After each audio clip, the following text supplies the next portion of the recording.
Pembacaan Alkitab yang akan menjadi renungan kita dalam kebaktian minggu ini sesuai dengan Sinode GKP dibacakan dari kitab Yeremia pasalnya yang ke-11 ayatnya yang ke-18 sampai ayatnya yang ke-23.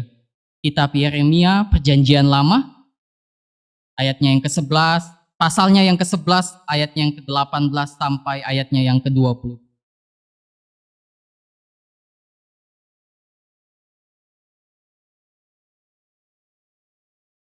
Kalau kita sudah menemukannya, kita biarkan Alkitab kita tetap dalam keadaan terbuka. Kita mohon pimpinan Roh Kudus di dalam doa. Ini kami ya Tuhan, anak-anak-Mu yang datang bersekutu, menaikkan puji-pujian, hormat, sembah, kemuliaan hanya demi nama Tuhan. Kami yang datang pada saat ini adalah bentuk rasa syukur kami untuk kebaikan Tuhan di dalam kehidupan kami, khususnya di sepanjang 1 minggu ini yang sudah kami bisa lewati dan jalani. Untuk itu kami datang mengucap syukur Tuhan dengan bersama-sama berkumpul di tempat ini. Secara khusus saat ini Tuhan, kami akan bersama-sama membaca dan juga merenungkan firman-Mu. Kami memohon kiranya Tuhan memperlengkapi kami dengan hikmat, segala pengertian, kebijaksanaan, dan juga tuntunan Roh Kudus-Mu, supaya kami bisa dimampukan untuk memahami setiap bagian bacaan ini, dan juga kami dimampukan untuk melakukannya di dalam kehidupan kami. Ya Tuhan, inilah kami anak-anak-Mu yang telah siap sedia menantikan Engkau berfirman. Di dalam Kristus Yesus kami berdoa. Amin.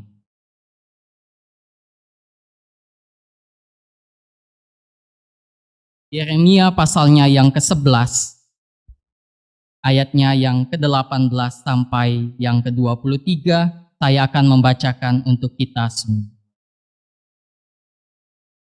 Lembaga Alkitab Indonesia memberikan judul Nyawa Yeremia Terancam di Anatot. Tuhan memberitahukan hal itu kepadaku, maka aku mengetahuinya. Pada waktu itu Engkau Tuhan memperlihatkan perbuatan mereka kepadaku, tetapi aku dulu seperti anak domba jinak yang dibawa untuk disembelih. Aku tidak tahu bahwa mereka mengadakan kesepakatan jahat terhadap aku. Marilah kita binasakan pohon ini dengan buah-buahnya. Marilah kita melenyapkan dari negeri ini orang-orang yang hidup, sehingga namanya tidak diingat orang lagi. Tetapi Tuhan semesta alam yang menghakimi dengan adil, yang menguji batin dan hati, biarlah aku melihat pembalasan-Mu terhadap mereka, sebab kepadamu-lah kuserahkan perkara. Sebab beginilah firman Tuhan tentang orang-orang Anatot yang ingin mencabut nyawaku dengan mengatakan, janganlah bernubuat demi nama Tuhan, supaya jangan engkau mati oleh tangan kami. Sebab itu beginilah firman Tuhan semesta alam, sesungguhnya aku akan menghukum mereka. Pemuda-pemuda mereka akan mati oleh pedang, anak-anak mereka yang laki-laki dan perempuan akan habis mati kelaparan. Tidak ada yang tinggal hidup di antara mereka, sebab aku akan mendatangkan malapetaka bagi orang-orang Anatot pada tahun hukum mereka. Sedemikian jauh pembacaan firman Tuhan. Berbahagialah setiap orang yang mendengar firman Tuhan dan memeliharanya di dalam hidupnya. Haleluya.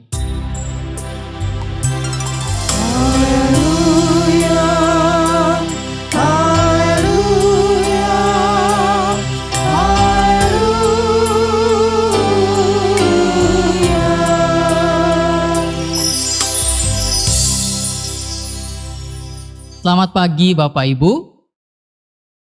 Shalom. Ada damai sejahtera? Ya, semoga damai sejahtera itu boleh tetap ada di dalam kehidupan kita, kehidupan keluarga kita dan kehidupan persekutuan kita di GKP Jemaat. Ya. Bapak Ibu jemaat yang dikasihi oleh Tuhan, saya mempunyai sebuah pandangan bahwa saat ini atau kita semuanya ini diibaratkan sedang berada di dalam sebuah kapal atau perahu. Otomatis tempatnya adalah di lautan. Tetapi di dalam setiap kapal yang kita tumpangi, jadi kita tidak dalam satu kapal yang sama. Kita menaiki kapal kita masing-masing.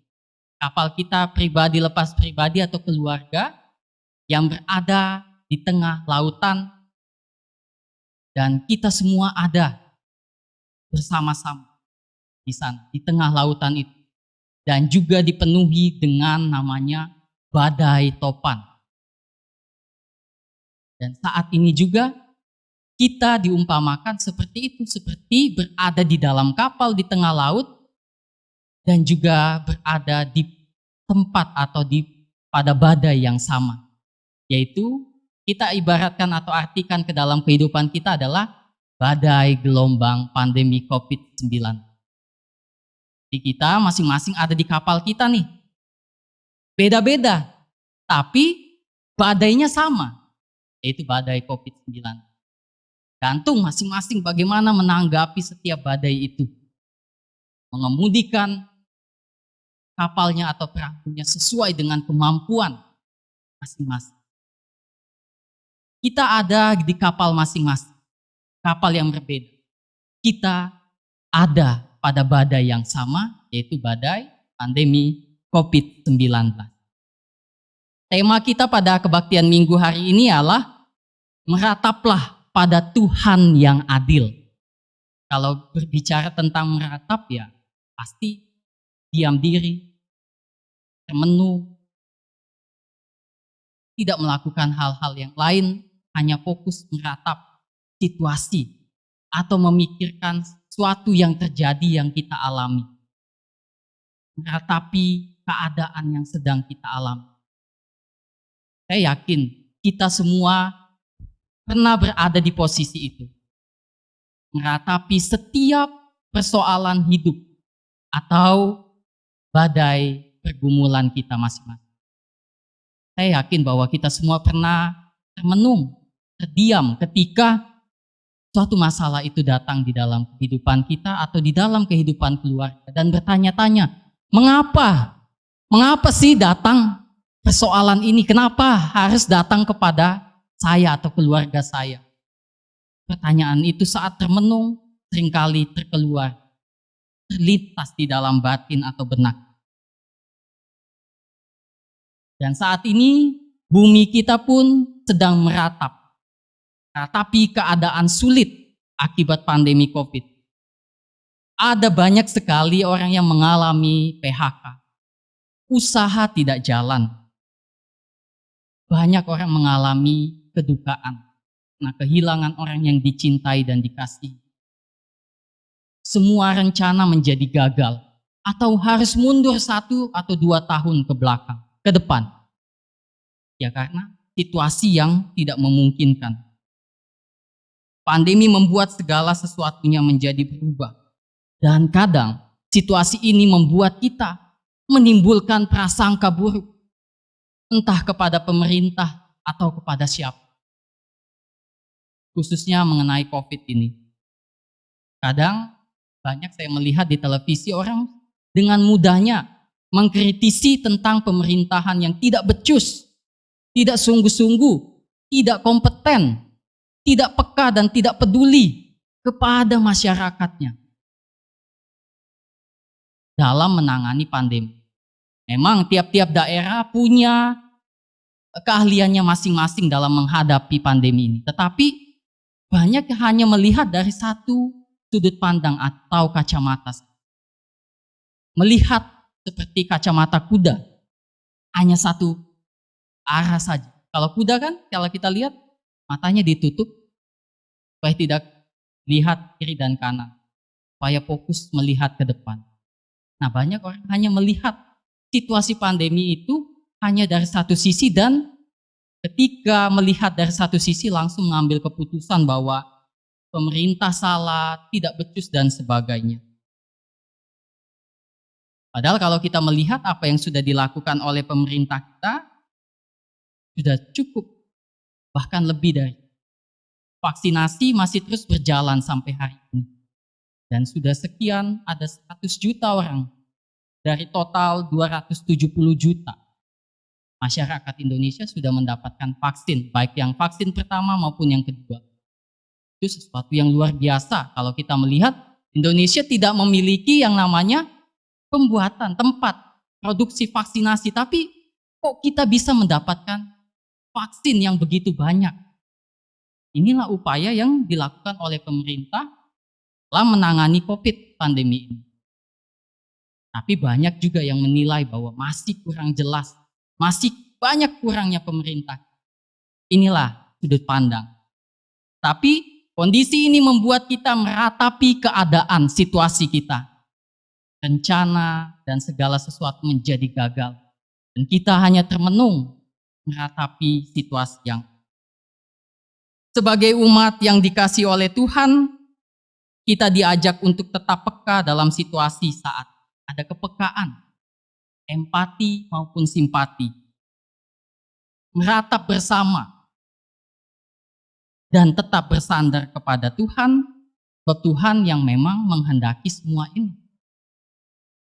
Tuhan mengizinkan situasi ini terjadi atas kehendaknya, dan ya sebagai manusia ya pastinya kita harus senantiasa meratapi, bersandar penuh kepada Tuhan. Apa sih yang Tuhan sedang rancangkan bagi kehidupan dunia? Bapak Ibu jemaat yang dikasihi oleh Tuhan, bacaan kita juga pada hari ini berkisah tentang Nabi Yeremia. Saya yakin Bapak Ibu sudah seringkali membaca atau mendengar kisah tentang ini. Nabi Yeremia adalah seorang nabi yang dibilang nabi yang sangat cengeng, menangis. Nabi yang selalu menangis. Menangis ketika dia berdoa, ketika dia memohon pertolongan Tuhan di dalam kehidupan. Karena situasi yang dia alami sangat-sangat membuat kuk atau beban yang dipikulnya itu sangat berat sekali. Dia harus menyampaikan pesan nubuat Tuhan kepada bangsa Israel. Yang kita ketahui pada masa itu sudah terpecah menjadi dua bagian. Ada Israel Selatan dan juga Israel Utara yang tadinya terdiri dari 12 suku. Dia harus menyampaikan nubuat, pesan dari Tuhan kepada bangsa Israel. Tapi tadinya sebagai manusia biasa, Yeremia juga menyadari penuh bahwa kalau saya melakukan ini, apakah saya mampu? Kalau saya melakukan ini, bagaimana nanti keadaannya? Sebab Yeremia tahu betul watak dari umat Israel tersebut. Umat Israel pada masa itu sudah lagi tidak setia kepada Allah. Ada dua penekanan penting di dalam pembacaan ini. Kehidupan bangsa Israel pada masa itu sedang berada pada titik terendah, yaitu adanya ketidakadilan di dalam kehidupan, dan yang kedua adalah adanya ketidaksetiaan kepada Allah. Dua poin penting ini menjadi pergumulan atau tantangan bagi Yeremia supaya bangsa Israel itu diingatkan untuk kembali, untuk datang kepada Allah. Tetapi apa yang terjadi Bapak Ibu ketika kita membaca Yeremia mengambil tugas ini sebagai nabi, menyampaikan nubuat Tuhan, di satu sisi nyawanya juga menjadi ancaman. Kalau kita membaca teksnya juga kan, nyawa Yeremia terancam di Anatot. Di tanah kelahirannya sendiri aja, ia mendapatkan ancaman. Ini, begitu bengisnya pesan yang ingin disampaikan lewat Yeremia, tetapi ditolak oleh bangsa Israel, bahkan masyarakat kota tempat kelahirannya sendiri juga tidak menerima atau menyambut Yeremia. Karena bangsa Israel sudah hidup di dalam kehidupan duniawi, tidak lagi setia kepada Tuhan, tidak lagi melakukan hal-hal yang seperti dulu. Adapun kebaktian atau ibadah yang dilakukan hanya sekedar formalitas belaka. Datang ke gereja atau ibadah di bait Allah, ya udah, hanya sebagai formalitas. Setelah itu melakukan kehidupan seperti biasanya. Ada ketidakadilan dijumpai, bahkan mereka sendiri menjadi pelaku-pelaku ketidakadilan di dalam kehidupan. Bangsa Israel pada saat itu adalah bangsa yang sudah jauh dari Tuhan. Mereka sudah lagi tidak setia, tidak lagi menaati firman Tuhan, malah mengadopsi ibadah-ibadah kepada dewa-dewa Kanaan, membangun kuil-kuil para dewa dan juga melakukan ketidakadilan. Mereka memeras yang lemah, menindas yang lemah. Dan di sana ketika yang lemah tidak berdaya, mereka menutup mata. Tidak mendengarkan suara Tuhan lagi. Tidak ada lagi empati, tidak ada lagi simpati, tidak ada lagi kasih ditemukan di sana. Inilah realitas yang terjadi di dalam kehidupan Nabi Yeremia saat menghadapi bangsa Israel. Tugas yang diemban oleh Nabi Yeremia ini cukup sulit. Selain dia harus mempertaruhkan nyawanya di dalam kehidupan, Nabi Yeremia juga harus melawan. Melawan dalam arti terus memaksa dirinya untuk menyampaikan kehendak. Kalau kita memposisikan diri di posisi Nabi Yeremia, mungkin kita akan menjadi seperti Yunus yang menolak untuk dipakai. Tapi Tuhan tidak mau melepaskan begitu saja. Yunus pun pada akhirnya taat untuk melakukan. Kalau kita mungkin ada di posisi ini, apalagi sampai mengancam kehidupan nyawa, bahkan keturunan kita, dikatakan juga di sana. Itu akan menjadi sesuatu kekhawatiran, ketakutan yang luar biasa. Bapak Ibu jemaat yang dikasihi oleh Tuhan, untuk dapat memahami pesan firman Tuhan hari ini, mari kita bersama-sama ratapan Yeremia ini. Ada 3 poin penting yang ditekankan di dalam bacaan kita. Yang pertama tentang Yeremia mengingat kembali tugas dan resiko dari panggilan yang diembannya atau dipercayakan. Di bagian ini di ayat 18-19, melihat bagaimana Yeremia menyerukan kembali tentang pernyataan Tuhan ketika Tuhan mengutusnya. Sekalipun Yeremia merasakan keraguan dan ketakutan, namun apa yang dilakukannya adalah tetap menjalankan misi itu, menjawab panggilan Tuhan itu, sekalipun ada tantangan, sekalipun ada pencobaan, sekaligus mengancam nyawa kehidupannya sampai keturunannya. Yeremia tahu dia bahwa akan sangat ketakutan, ragu, tapi dia yakin bahwa ini tugas yang dipercayakan. Yang kedua adalah di ayat yang ke-20-21 tentang penyerahan penuh Yeremia kepada Tuhan. Ketika ia maju melangkah, ia juga tidak melupakan penyertaan Tuhan di dalam hidupnya. Bahwa dia memohon dengan ratapan penuh tangis. Dia memohon kepada Tuhan, meminta pertolongan, kekuatan, supaya dia dimampukan untuk menjalankan tugas ini. Dia mengambil tugas, tetapi juga mau untuk menyerahkan sepenuhnya kepada Tuhan. Berserah penuh kepada Tuhan. Lalu yang ketiga adalah kekuatan dan penghiburan dari Tuhan yang adil. Yeremia mendapatkan janji Tuhan bahwa keadilan akan ditegakkan oleh Tuhan sendiri. Artinya apa? Bahwa apa yang dilakukan Yeremia tidak akan menjadi sia-sia. Tuhan ada berpihak di dalamnya. Tuhan sedang berpihak kepadanya. Dan pada saatnya nanti, hukuman itu juga akan terjadi pada bangsa-bangsanya, bangsa Israel yang sudah tidak taat lagi dan sudah meninggalkan Tuhan jauh daripada yang dilakukan oleh nenek moyang mereka. Bapak Ibu jemaat yang dikasihi oleh Tuhan, kalau kita melihat konteks firman ini, kita juga saat ini sedang berada di dalam situasi pergumulan. Sama seperti Yeremia yang menghadapi pergumulan yang cukup berat ketika diutus oleh Tuhan untuk menyampaikan pesan atau nubuat Tuhan, di dalam kehidupan kita juga kita senantiasa memiliki yang namanya pergumulan. Setiap pergumulan yang kita hadapi, setiap pribadi itu beda-beda. Dan punya tingkat atau level yang berbeda, tidak sama satu dengan yang lain.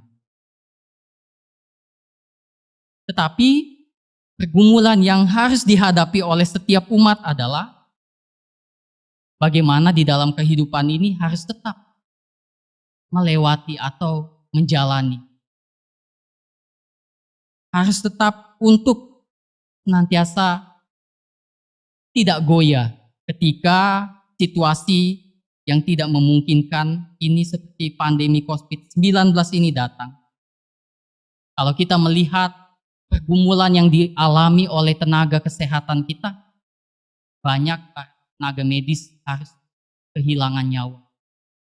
Bukan hanya pasien atau masyarakat, tapi tenaga kesehatan juga ketika dia tahu bahwa ini adalah tugas yang sangat berat, mempertaruhkan nyawanya, tetapi di satu sisi mereka harus melakukan tugas tanggung jawab itu sampai pada akhirnya ada tenaga kesehatan dan banyak sekali yang kehilangan nyawa. Di dalam kehidupan kita juga demikian. Kita tak lepas dari namanya pergumulan kehidupan. Kita tahu mungkin itu sangat-sangat mengganggu atau bahkan membuat kita takut, khawatir. Bisa saja pergumulan itu mendatangkan hal-hal yang lebih buruk di dalam kehidupan. Tetapi pergumulan itu ya harus tetap kita jalani, harus kita gumuli di dalam kehidupan ini. Tidak ada kata untuk menghindar. Karena kehidupan masih terus harus berjalan dan harus dijalani. Yang kedua adalah situasi yang tidak aman atau yang mengancam kehidupan merupakan bagian dari banyaknya persoalan hidup yang kita hadapi saat ini. Namun di tengah pandemi, persoalan hidup setiap orang bisa berbeda-beda. Banyak yang harus kehilangan pekerjaan. Ada yang sedang berjuang dengan kondisi terpapar COVID-19. Ada pula yang berkonflik dengan anggota keluarga atau sepasang suami istri yang sudah lagi tidak hidup di dalam keharmonisan kehidupan keluarga. Dan juga banyak sekali badai persoalan hidup yang dihadapi. Tidak hanya tentang soal pandemi COVID-19. Tetapi apa yang bisa kita lihat dari firman ini mengajak kita lewat teladan Yeremia. Dia tidak meninggalkan tugasnya, tetapi dia berserah kepada Tuhan di tengah pergumulan tugas tanggung jawab itu dan juga melakukannya. Yakin bahwa Tuhan ada di pihaknya. Tidak kehilangan iman percayanya. Tidak kehilangan harapannya. Dia yakin bahwa apa yang dia lakukan adalah benar. Dan itu sesuai dengan kehendak Tuhan. Dan inilah juga yang harus kita hidupi. Ketika badai persoalan itu datang, tidak membuat kita ciut, tidak membuat kita melarikan diri dari situasi sulit, tetapi menghadapinya. Lalu yang kedua adalah bersandar penuh kepada Tuhan, percaya bahwa Tuhan akan memimpin. Tuhan yang akan menyelesaikan semuanya. Merataplah, memohon, berdoalah, datanglah kepada Tuhan. Tetapi ini Bapak Ibu, sebuah ilustrasi saya ingin sampaikan. Kalau kita melihat seekor elang mau memangsa mangsanya atau mau memangsa seekor ular, Dia akan datang dari tempat yang tinggi, lalu ke bawah mengambil mangsanya itu mencengkram dengan kuat. Tetapi apa yang terjadi? Apakah dia tetap tinggal di bawah atau dia membawa mangsanya itu naik ke atas? Dia membawa mangsanya itu naik ke atas. Supaya apa? Supaya ular tidak memiliki kekuatan atau pijakan. Kalau di bawah, elang itu yang akan mati. Tapi kalau dia membawanya ke atas, maka ular itu tidak bisa lagi berbuat apa-apa karena tidak punya pijakan dan yakin elang itu akan mendapatkan mangsanya dengan mudah. Sama di dalam kehidupan juga. Di dalam kehidupan kita, ketika badai persoalan, pergumulan hidup datang, ketika kita hanya mengandalkan kekuatan kita sendiri atau kekuatan yang ada di dunia ini, saya yakin juga bahwa tidak akan mampu untuk menyelesaikan atau menolong kita. Baik kekayaan, jabatan, pikiran atau kepintaran kita. Baik itu materi, keuangan, dan sebagainya. Tidak dapat menolong. Tidak dapat. Hanya satu. Ketika kita membawa persoalan itu naik ke atas, yaitu meratap, berdoa dengan Tuhan, memohon hikmat, kekuatan, perlindungan. Ketika kita membawa persoalan-persoalan kita ini ke atas, memohon hikmat Tuhan, maka persoalan itu juga saya yakin akan selesai. Sebab kekuatan terbesar itu ada atas, yaitu Allah, Sang Sumber Kasih, yang senantiasa menolong kehidupan kita. Merataplah dalam doa, dan juga melakukan apa yang Tuhan ingin. Jangan menghindar, tetap melakukan, tetap jalani pergumulan itu, sambil mempercayakan dengan iman penuh bahwa Tuhan yang memimpin. Dan yang terakhir Bapak Ibu, saat kita menghadapi persoalan, mintalah hikmat dari Tuhan agar kita tidak mudah menyalahkan orang lain, kita tidak mudah lengah, kita tidak mudah jatuh ke dalam dosa dan juga lubang kesalahan yang sama. Minta kekuatan pada yang di atas, minta penghiburan dari Allah yang adil. Sebab ketika mungkin kita mendapatkan ketidakadilan di dalam kehidupan ini, seperti dalam nas kita, dalam nas pembimbing bahwa dikatakan, jangan membalas kejahatan dengan kejahatan, lakukanlah apa yang baik bagi semua. Artinya apa? Pembalasan itu bukan menjadi hak kita. Pembalasan itu adalah hak Allah. Jadi ketika mungkin kita mendapatkan ketidakadilan di dunia ini, entah itu di tempat kita bekerja, entah itu di dimanapun kita berada, mungkin kita mendapatkan perlakuan yang tidak adil, jangan membalas. Tapi percayakan semuanya bahwa pembalasan itu adalah hak Tuhan. Lakukan tetap yang baik bagi semua. Jadi pesan Tuhan bagi kita semua hari ini adalah ada 3. Ketika pergumulan kehidupan datang, hadapi. Lalu juga berserah kepada Tuhan, imani bahwa Tuhan akan memampukan dan menolong kita melewati setiap badai persoalan. Kita meyakini dengan penuh bahwa Tuhan adalah Allah yang adil. Ketika kita mau meratap, mau datang, mau dekat kepada Tuhan, segala persoalan kita juga akan menjadi terselesaikan di dalam. Allah adalah Allah yang adil dan Dia pasti akan menyatakan keadilannya. Oleh sebab itu, hiduplah benar di hadapan Tuhan, tidak membalas kejahatan dengan kejahatan, tetapi jadilah berkat menjadi berkat bagi sesama, bagi keluarga, dimanapun Tuhan menempatkan. Merataplah di dalam Tuhan, sebab di sana ada keadilan Tuhan bagi kita semua. Amin.